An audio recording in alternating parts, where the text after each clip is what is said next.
Call Halal Yahweh Bahashim, Yahweh Shah Bahashim, Rakah Kodash. That's who this world can call God and Jesus Christ and the Holy Spirit in the Paleo Ancient Hebrew tongue. Double honors to the elders and apostles across the four corners of the earth that's pushing this truth and sincerity. We know where that truth lives with the elders and apostles of Great Millstone. Peace and salutations to the hopeful elect. Here to give a sit down on how Iran has been closed the Strait of Hormuz, since February 28th, man. And just got a couple videos I want to show about how it's going to affect this place as well, man. How it's going to affect a lot of Americans, man. A lot. As far as everything through gas prices and through goods, okay? And as you see, shit, I went to go get some gas yesterday. I got to use 90 or 93. So I used 90. And that shit was $4 a gallon, man. You know what I mean? And this is the times that, the Lord's about to send plagues, bro. He's about to send his plagues upon the earth, man. Especially by closing the Straits of Hormuz. But, I'm gonna play these couple videos, man. I don't know rights to this video. It's all fair use. Disclaimer, fair use. All for educational purposes only. But jump right into it. This one area is the nexus, the pivot of the world. Let me explain why. This one area is the nexus, the pivot of the world. Let me explain why. First of all, from the GCC, you have 20% of all the world's oil flowing through this narrow strait. Where does it go, guys? It goes to Asia, India, Pakistan, South Korea, China, Japan. India depends on 60% of its oil from this area. China depends on 40%. Japan, 75%. Prime Minister Takeichi of Japan has said that, listen, if the Strait of Hormuz closes, we'll run out of oil in about 8-9 months. The entire Japanese economy would collapse in 8-9 months if the Strait of Hormuz were to close. And guess what? The Iranians have closed the Strait of Hormuz. Okay? So we can expect that the entire global economy will suffer greatly over the next few months. And see, 20% of the world's fuel comes from the Straits of Hormuz. See? So it's going to affect a lot of places, man. Especially here, man. You know what I mean? Because there was a clip I seen where out in, I believe it's San Francisco, man. It's already starting, man. Gas is about damn near $9, man. You know what I mean? Let alone like the food, the eggs I get, man. They raised them up to $7, man. $7.60. Just for a dozen. So these things are taking place, man. Why Hormuz is closed. All right, so that's point number one. Point number two is, okay, so the GCC sends oil across the Strait of Hormuz, and what do they get back in return? Food, guys. All right, so people don't appreciate the GCC, but it is really the linchpin of the American empire.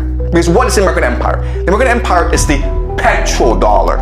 All right, the idea of the petrodollar is this: the US dollar is worth nothing. It's only valuable if people want it. But the GCC says that if you want oil from us, you have to pay us in US dollars. Okay? Then that is the basis of the value of the US dollar. So, if the GCC collapses, the American economy and the American empire both collapse at the same time. The problem, though, is the GCC is an artificial construct of empire. It does not exist naturally.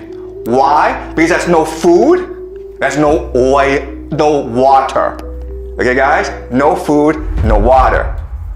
So these cities are able to grow in the millions because of all these petrodollars flowing in.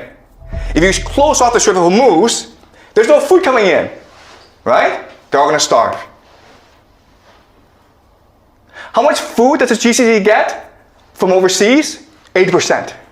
80% of all the food it consumes. See, so Iran is taking a risk by closing it by, being hit by having less food and water. Because 80% of their food comes through the Strait of Hormuz. So, it's really getting crazy, man. The Lord is really about to bring his plagues upon the earth, man. Let me get a preset. This is Salat. This is I'm gonna leave it. I'm gonna get it from my other phone. I'm gonna get Second Esdras,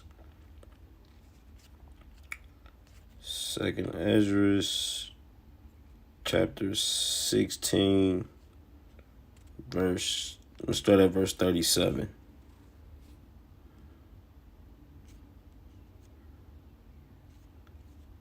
It says, "Behold, the plagues draw nigh, and are not slack, as when a woman with child in the 9th month bringeth forth her son, with 2 or 3 hours of her birth great pains compass her womb, which pains, when the child cometh forth, they slack not a moment. Even so shall not the plagues be slack to come upon the earth. The world shall mourn, and sorrow shall come upon it on every side." And, this gate, closing this gate, man, it's going to bring some shit amongst all sides of the earth, man. This is going to have an effect on the globe, man.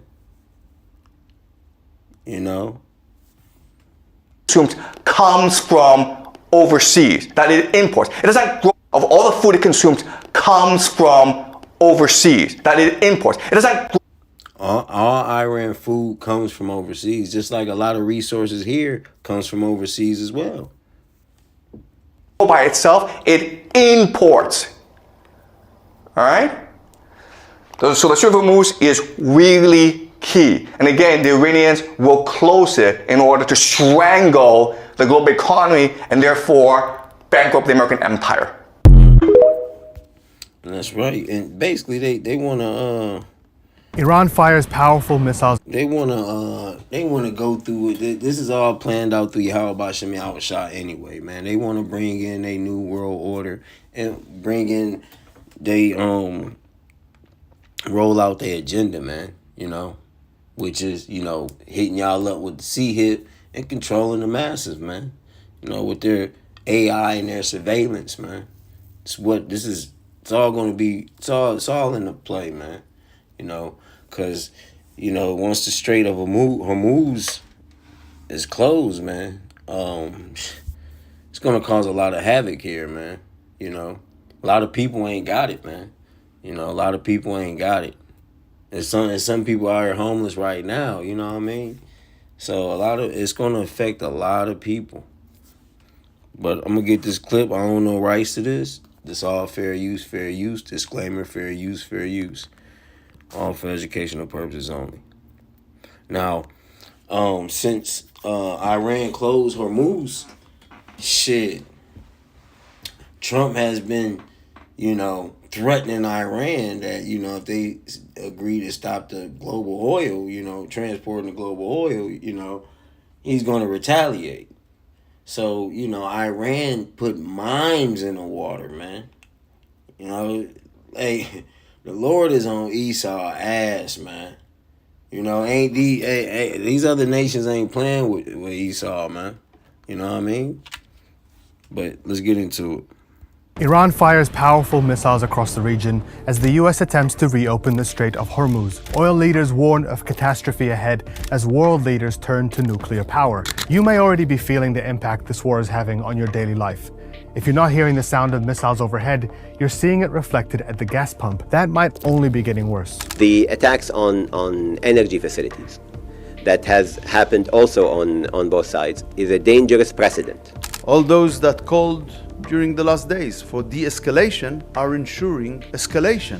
The Strait of Hormuz is quickly becoming the central focus in this war, and there's a reason for this. By claiming to control this key waterway, Iran is shutting off a fifth of the world's oil and gas supplies from these 5 countries. That's already created a global energy crisis, pushing up not only the price of oil, but food, transportation, and basic commodities. Plastics, aluminium, fertilizer, all things made using oil and gas. Yeah. It's going to affect a lot, man. And you know, the tariffs on Canada, man, is going to affect a lot too, as far as like building, man. You know, they get a lot of silver and metal and wood from Canada as well, man. You know, let alone that, you know. So this man has dug a ditch that he cannot get out of, man. You know what I mean? The Lord is really judging these so-called white folks, man. But, you know, all this is in the play anyway, man. They have to bring in the MOTB, which is the mark of the beast.